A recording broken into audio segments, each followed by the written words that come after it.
4-5 నెలలుగా అక్కినేని నాగచైతన్య పేరు మీడియాలో వచ్చినన్ని సార్లు మరే టాలీవుడ్ హీరో పేరు వినిపించి ఉండదు.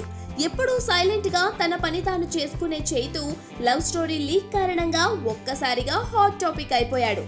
ఆ ప్రమోషన్స్ చేస్తూ నాగచైతన్యతో లవ్ పై సమంత లీక్ ఇచ్చింది. ఆ తర్వాత సడన్ గా ఫోకస్ నుంచి గాయమైపోయిన న్యూస్ మాత్రం ఆగలేదు. రీసెంట్ గా అక్కినేని నాగార్జున కూడా తన పెద్ద కోడలు సమంత అనేశాడు. అయితే ఇప్పటి వరకు చైతు మాత్రం నోరు మెదపకుండా మీడియా నుంచి తప్పించుకున్నాడు.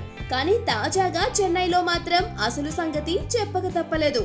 సెలబ్రిటీ బ్యాడ్మింటన్ లీగ్ లో టాలీవుడ్ థండర్స్ కు నాగచైతన్య బ్రాండ్ అంబాసిడర్.